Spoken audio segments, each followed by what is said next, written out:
뭐 여러분들도 다 똑같겠지만 저는 우리 어머니 생각하면 정말 가슴이 아픕니다. 가슴이 아파. 네. 우리 어머니 세대는 참 여성들이 고생을 많이 했어요. 그러니까 대가족이었잖아요. 네. 마지막 대가족. 그 어머니가 그 대가족을 다 챙겼잖아요. 그러니까 얼마나 일이 많습니까? 그리고 또 우리가 굉장히 가난했잖아요. 그래서 그 모든 식구들을 다 건사하는 것이 보통 일이 아니죠. 거기다 또 시집살이는 얼마나 셉니까? 그 칭칭희야. 참 제가 지금 생각해도 참 어려운 시절이었다. 우리 어머니 때. 예.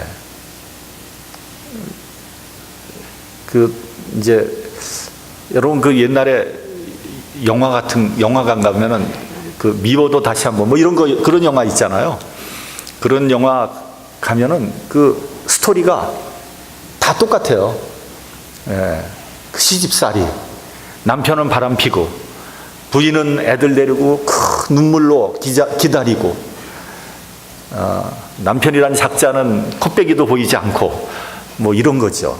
그러면 거기 있는 또 관객들은 딱 그냥 막 여기서 뭐 우는 소리 저기서 우는 소리 막 들리는 거예요. 저 어렸을 적에 그 기억이 나요. 우리 어머니하고 같이 갔던 우리 어머니 또 펑펑 우는 거죠.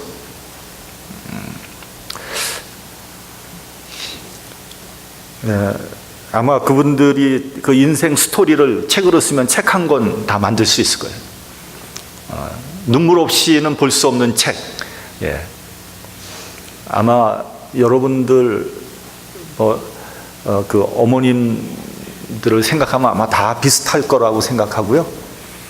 여기서는 우리 저 두 권사님 정도가 저희 어머니 세대라고 보이네요. 그렇죠? 최 권사님, 그 다음에 우리 배 권사님. 고생 많이 하셨습니다. 예. 우리 세대는 이렇게 중간에 끼어 있는 세대예요. 그러니까 우리 어머니만큼은 고생하지 않았지만 그래도 또 나름대로 고생을 많이 한 또 시집살이 한 사람들도 많이 있어요. 또 우리가 어렸을 때 또 못 살았잖아요. 그 삼시세끼를 다 챙기느라고 얼마나 고생을 합니까, 어머니들이. 그거에 비하면 요즘 여성들은 살만한 시대에 살고 있다. 정말 좋은 시대에 살고 있다. 또 그들도 나름대로 할 말이 있을 거예요. 애 낳아서 키우는 게 어디 장난이냐? 뭐 이제 이렇게 속으로 아마 그렇게 아마 얘기할 겁니다. 예. 그래서 전에는 어머니 날을 굉장히 소중하게 생각을 했습니다. 모처럼 1년에 한 번 어머니 날을 맞이하면 뭐 선물도 사고 또 효도도 하고 또 성의 표시를 아주 정성껏 했습니다. 평소에는 어머니에게 소홀해도 어머니 날만큼은 정말 어머니를 기쁘게 해드리려고 노력을 하는 거죠. 특별히 어머니들은 이제 돈을 드리면 좋아하더라고요. 돈. 예. 한국에서 그 조사를 한 거에 의하면 어머니 날에 드리는 선물이 어떤 게 제일 많은가? 현금 봉투예요. 현금 봉투. 1위가 현금 봉투. 그러니까 캐시가 최고인 거예요. 근데 이제 시대가 좀 바뀌었습니다. 여성들이 과거만큼 고생하지 않아요. 모든 것이 다 편리합니다. 그걸 넘어서서 이제 여성 상위 시대가 되었습니다. 여성들도 남성과 같이 직장 생활을 하고요. 또 사회 활동을 활발하게 하고 있습니다. 이번에 그 신문에 보니까 그 우리나라 구급 공무원 뭐 그 난리 아닙니까? 그 시험 보려고 거기에 여성들이 56%를 차지했대요. 남자보다 여성이 더 많은 거예요. 이렇게 부부가 맞벌이를 하니까 직장에서 돌아오면 뭐 의뢰 남자들이 앞치마 두르고 설거지하는 것은 이제 너무 당연한 거예요. 우리 아들들도 다 설거지하는 거예요. 뭐 그게 이상하지 않아요. 심지어는 육아가 뒤바뀐 가정도 있습니다. 남자가 애 보고 여자가 나가서 돈 벌어요. 왜냐하면 여자가 돈 더 잘 벌거든요. 그런데 이거는 정말 옛날에는 상상도 할 수 없는 일이 일어나는 거죠. 그렇죠? 요즘 한국 가면은 뭐 음식점, 커피숍에 진짜 여자들 꽉 차 있습니다. 이번에 한국 가니까 쫙 여자들. 근데 얘기 들어보니까 여행도 여자들끼리 막 간다 그러더라고요. 남자는 계속 돈 벌고 여자는 더 열심히 돈 쓰고 이런 시대가 바뀐 거예요. 한국은 물론이고 미국에서도 어머니 날은 잘 지내는데 아버지 날은 별 볼 일 없습니다. 신경 쓰지도 않아요. 매우 불공평하다. 저는 그렇게 생각을 합니다. 저 아버지들이 굉장히 불만이 많은 거예요, 지금. 미국에서 뭐 특별히 남편들은 별로 대우받지 못합니다. 중년이 넘어가면 진짜 부인이 다 좌지우지 하는 것 같아요. 남편은 허당해요. 교회를 정할 때도 부인이 정합니다. 남편은 이제 뒤에 따라옵니다. 어떤 때 제가 보면 좀 치근해 보여요, 남자들이. 요즘에 한국에 이런 말이 유행을 한다고 합니다. 잘 들어보세요. 진인사 대처명. 열심히 최선을 다해서 일하고 부인의 명령을 기다린다. 또 처화 만사성. 부인과 잘 화목하면 모든 일이 다 평안하다. 잘 풀린다. 지성이면 감처한다. 지성을 다하면 아내가 감동한다. 처하 태평. 아내 아래에 있으면 모든 일이 태평하다.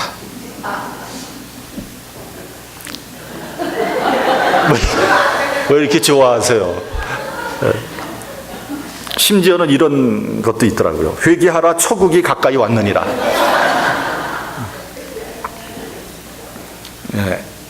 햄릿에 나오는 셰익스피어의 명언, 약한 자여 그대 이름은 여자인이라는 바뀌어야 될 것 같아요. 약한 자여 그대 이름은 남편이니라.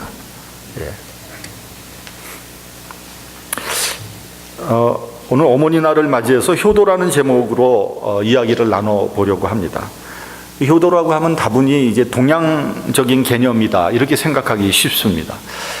특별히 우리나라는 충효 사상을, 그러니까 유학의 이념을 받아들여서 충효 사상을 인륜의 근본으로 가르쳤죠.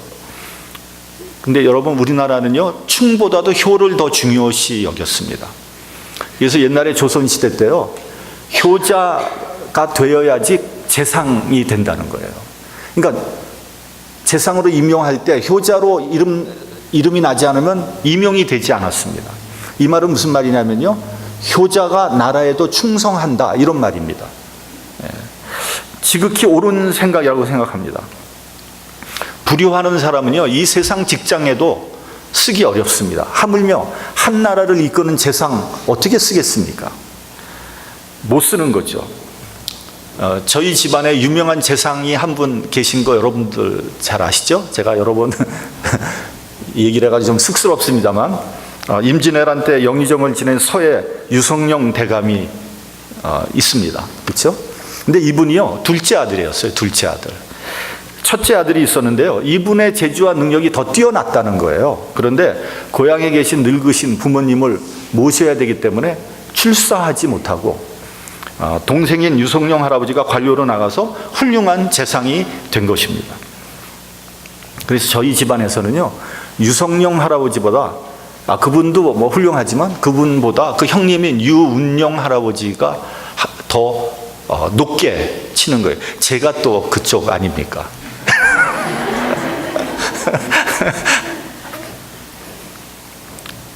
관포지교라는 친구의 우정에 대해서 여러분 들어보셨을 겁니다.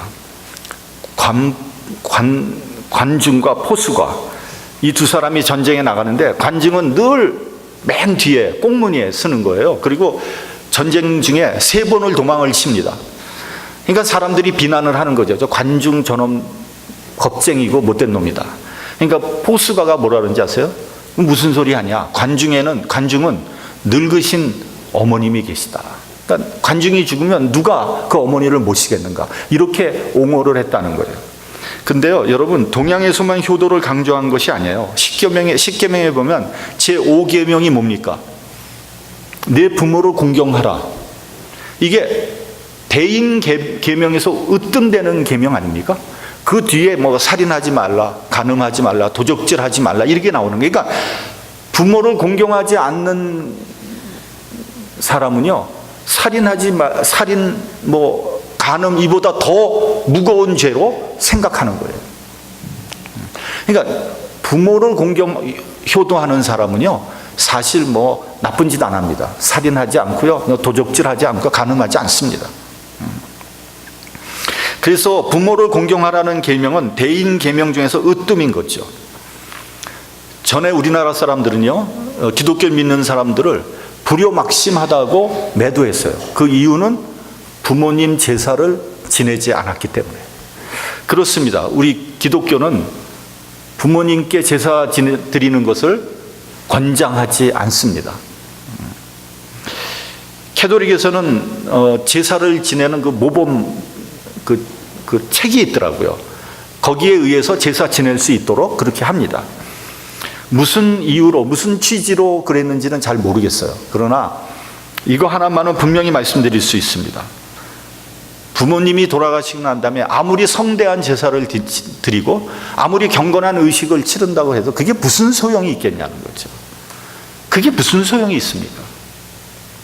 저도 옛날에 우리 집안에서 정말 매달 제사를 지냈고, 밤 12시에 저희 할아버지 흰 두루마기 입으시고, 그 옆에 저희 아버지, 그 다음에 그 옆에 저, 그리고 우리 일가 친척들은 다 뒤. 왜 그러면 제가 장손이거든. 그렇게 밤 12시에 경건하게 제사를 지내본들, 그럼 뭐 하겠어요? 다 돌아가시고 없는 분들인데. 그런 면에서, 그러니까 살아계실 때 잘해드리는 게 중요한 거 아니겠습니까? 그런 면에서 기독교는 유교보다 실용적입니다. 그러나 어떤 면에서는 더 엄격합니다. 제가 한번 말씀드릴까요? 출애굽기 21장 15절을 보면요, 자기 아비나 어미를 치는 자는 반드시 죽일지니라. 죽이라 그랬어요. 또 17절에는 그 아비나 어미를 저주하는 자도 반드시 죽여라. 그러니까 어머니 아버지를 저주하는 놈은 죽이라는 거예요. 요즘과 같은 세상에서 죽을 놈들 많을 것 같아요. 예수님은 마태복음 15장 4절에서 이 부분을 인용하면서 이렇게 말씀하셨습니다. 하나님이 이르셨으되 내 부모를 공경하라 하시고 또 아비와 어미를 회방하는 자는 반드시 죽으리라. 예수님도 그렇게 가르치셨어요. 또 신명기 21장 18절 이하에 보면 이렇게 되어 있습니다. 사람에게 완악하고 패역한 아들이 있어 그 아비의 말이나 그 어미의 말을 순종치 아니하고 부모가 징책하여도 듣지 아니하거든 그 부모가 그를 잡아 가지고 성문에 이르러 그 성읍 장로들에게 나아가서 그 성읍 장로들에게 말하기를 우리의 이 자식은 완악하고 패역하여 우리 말을 순종치 아니하고 방탕하며 술에 잠긴 자라 하거든 그 성읍의 모든 사람들이 그를 돌로 쳐 죽일지니 이같이 너희가 너희 중에 악을 제하라. 그리하면 온 이스라엘이 듣고 두려워하리라. 어떻습니까, 여러분? 말씀드렸지만 불효하는 자는 아예 죽이라 그랬어요. 이래도 기독교가 부모에게 효도하지 않는 종교라고 폄하할 수 있겠습니까? 그렇기 때문에 예수 믿는 사람들은요, 반드시 인격적으로 높은 수준의 도덕성을 가지고 있어야 됩니다. 불효하는 사람은요, 예수님의 가르침에서 멀리 떨어져 있는 거예요. 여러분, 요즘을 말세라고 그럽니다. 뭐 말세란 이야기는 사실 오래전부터 있어 왔던 얘기입니다. 여러분 놀랍게도요, 4000년 전에 함무라비 법전에 나와 있는 기록에 의하면 이렇게 되어 있습니다. 요즘 젊은 것들이 지나치게 버릇이 없어서 말세라. 4000년 전에.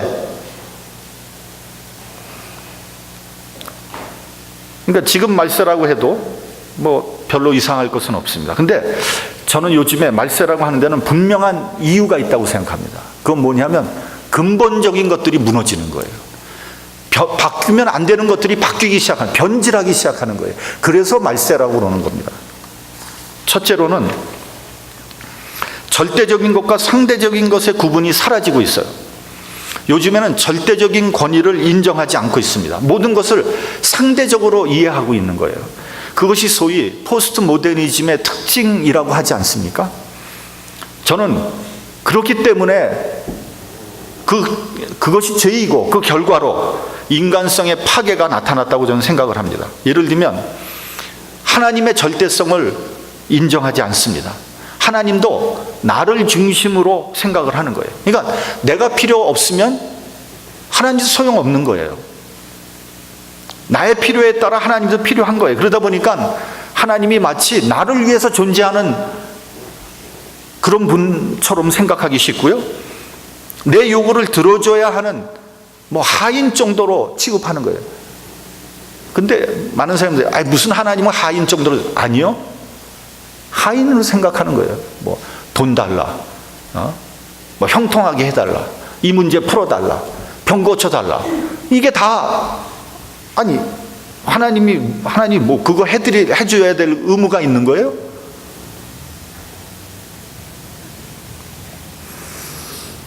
그러니까 여러분, 하나님을 도구화하는 거예요. 도구.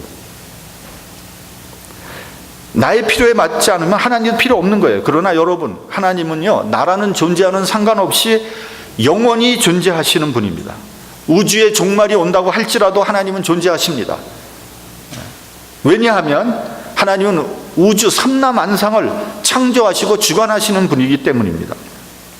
그런데요, 이러한 하나님의 권위의 파괴는 곧 어떻게 이어지냐면요, 부모의 권위가 무너뜨리는 거로 나타나는 거예요. 여러분, 부모는 우리가 부정할 수 없는 나의 존재의 근원입니다. 나의 조상이죠. 조상이 없이 내가 어찌 이 세상에 있을 수 있겠습니까? 그러나 부모님이 근원적인 존재가 아니라 이제는 있으나마나한 부수적인 존재로 전락하고 말았어요. 특별히 늙고 병들면 귀찮아하죠. 저희 뭐 부모님과 장모님이 이렇게 돌아가시는데 한 10년 걸렸습니다. 그러니까 10년 동안 이제 병원과 양로원을 정말 제 집 드나다니듯이 다녔습니다. 마지막 3년은 저희 어머니하고 저희 장모님을 같은 양로원에 모셨어요. 따로 다닐 수가 없으니까. 그래가지고 매일 출근을 했어요. 가서 제처는 장모님한테, 저는 우리 어머니한테, 또 이따가 또 바꾸자, 또 바꿔서 또 하고. 제처를 자랑하는 건 아니지만 제처는 하루에 양로원 3번씩 들렸어요. 아주 양로원에서 유명했어요. 그 이유는 저희 장모님이 밥을 딸이 줘야지만 먹었어요. 다른 사람은 아무리 줘도 안 드세요. 근데 뭐 정확하게 말하면 이런 겁니다. 너무 연로해서 밥을 먹을 의욕이 없는 거예요. 여러분, 사람이 늙으면요, 밥을 먹을 의욕이 없어져요. 그냥 안 먹는 거예요, 그냥. 그럼 안 드시면은 그냥 돌아가시는 거 아니에요. 그러니까 어떻게든지 설득해서 밥을 먹이는 거예요. 그러니까 하루에 3번, 아침, 점심, 저녁, 한 끼에 1시간 내지 1시간 반 걸려요. 야, 정말 제가 그래서 제 처를 보고, 야, 당신 정말 효녀다. 나는 저렇게 못하겠어.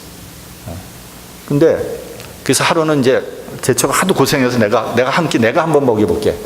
그래서 그거 먹이려다 죽을 뻔했잖아요. 저 죽을 뻔했어. 혈압이 오르고 막 우라통이 터지는데, 아니 입을 입 여세요 안 여는 거예요. 근데 그렇게 이제 그렇게 참 어려운 거예요. 힘든 거예요. 그런데 내 마음속에 어떤 생각이 드는지 아세요? 빨리 안 돌아가시나? 저는 깜짝 놀랐어요. 부모잖아요, 부모. 근데 부모가 그렇게 너무 힘드니까 저도. 그래서 제가 정말 회개했어요, 회개. 인간은 죄인이에요, 죄인. 정말 오랜 병에 효자 없다 그러잖아요. 이 말이구나 깨달았어요. 이번에 한국에 갔더니요, 새로 지은 아파트 이름이 전부 영어예요. 어떤 거는 불어도 있는 거, 불어도 있는 건데 발음이 안 돼요. 이게 어떻게 발음해야 되는지 모르겠어요. 그래서 제가 물어봤어요. 아니, 왜 새로 지은 아파트를 전부 외국어로 지었습니까? 그랬더니 뭐라 그러는지 아세요? 시어머니가 찾아오지 못하게 그렇게.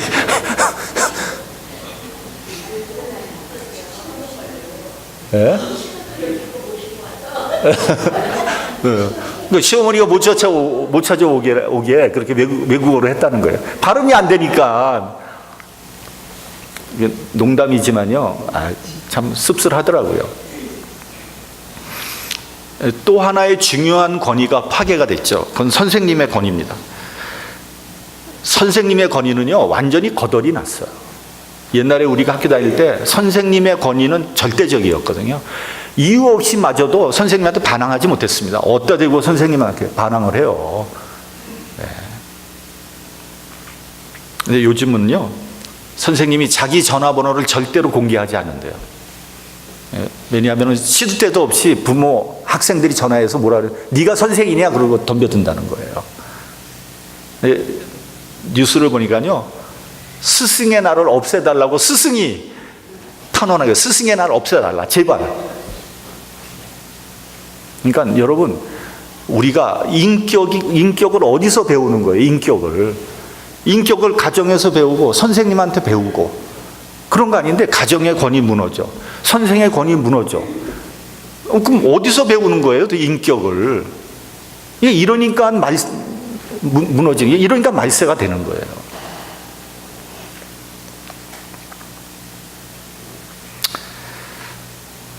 또 목사의 권위도 실추됐습니다. 저는 목사는요, 부모님과 선생님의 중간쯤 된다고 저는 생각합니다. 우리가 목사님을 영적인 아버지라고 하지 않습니까?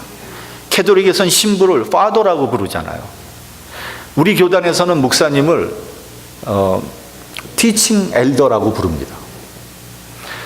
사도 바울은 고린도전서에서 1만 스승은 있으되 아비가 많지 않다고 했습니다. 그러니까 목회자에게 영적인 아비가 되라고 그런 거예요. 물론 목사님 스스로 권위를 실추시킨 그런 경향도 있습니다. 그러니까 목사님은요, 성도들에게 진짜 희생과 헌신의 본을 보여야 돼요. 네. 근데 설사 그렇지 않다고 해도, 여러분, 아버지가 뭐 희생과 헌신하지 않는다고 저 아버지도 아니야 이러지 않잖아요. 목사님이 그렇지 않다고 해도 여러분들은 목사님의 권위를 인정하는 것이 옳은 겁니다. 둘째로는 변하지 말아야 할 것이 변하고 있다는 거예요. 예를 들면 이런 겁니다. 개인주의가 있어요. 개인주의는 좋은 거예요. 개인주의는 공동체 내에서도 개인은 존중받아야 마땅합니다. 그렇죠? 근데 개인주의가 변질이 되는 거예요. 극단적인 개인주의, 이기주의, 변질이 되는 거예요. 그래서 그 결과가 뭐냐? 가정이 무너지고 있는 거예요. 그러니까 여러분, 가정보다 개인을 더 중요하게 생각하는 거예요. 그래서 여러분, 우리가 요즘에 핵가족이라 하죠. 핵가족. 대가족 제도가 무너지고 핵가족이 됐는데 그 핵가족마저도 해체되는 거예요. 그래서 1인 가족 시대가 됐어요. 한국에서 1인 가족이요, 전체의 27%가 넘는데. 그러니까 혼자 사니까 애기 못 낳잖아요. 그러니까 인구 절벽 시대는 그건 뭐 너무나 필연적인 거예요. 결혼도 안 하고 애기도 낳지 않고 그냥 즐기기만 하는 거예요. 여러분, 불란서 같은 나라는 그 인구 절벽을 어느 정도 극복했거든요. 왜 그런지 아세요? 다 다 혼자 사는데 그냥 나라 아무나. 그거 다 인정을 해주는 거예요, 애들. 그래가지고 그냥 아버지가 누군지도 모르고 그냥 막 애가 생기는 거예요. 이거 어떻게 되는 거예요, 이게?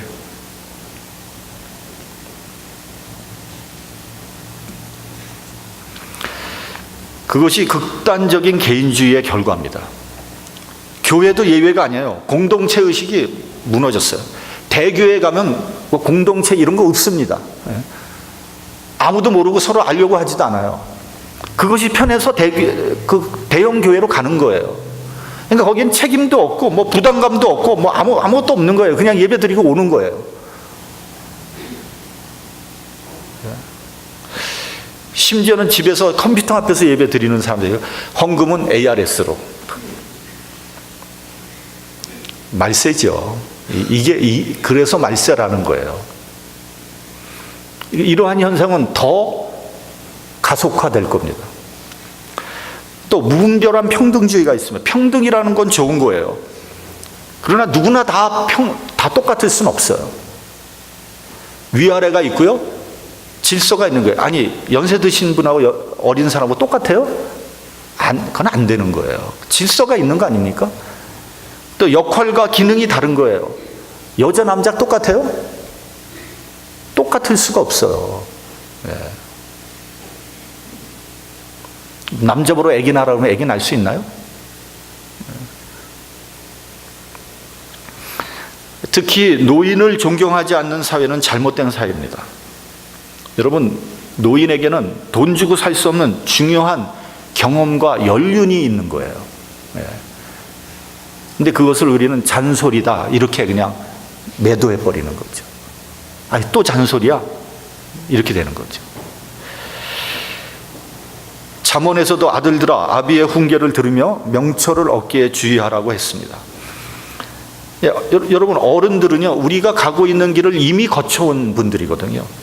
그러니까 그분들은 이미 성공하고 실패하고 시련 겪고 고난을 거쳐온 분들입니다. 그러므로 연세 드신 분들의 그 조언을 우리가 잘 듣기만 해도 우리는 실패하지 않을 수 있는 거죠. 무분별한 평등주의는 잘못된 겁니다. 또 배금주의, 실리주의에 빠져 있습니다. 모든 것이 돈으로 계산됩니다. 사람값도 돈으로 계산되는 거예요. 돈이면 안 되는 것이 없습니다.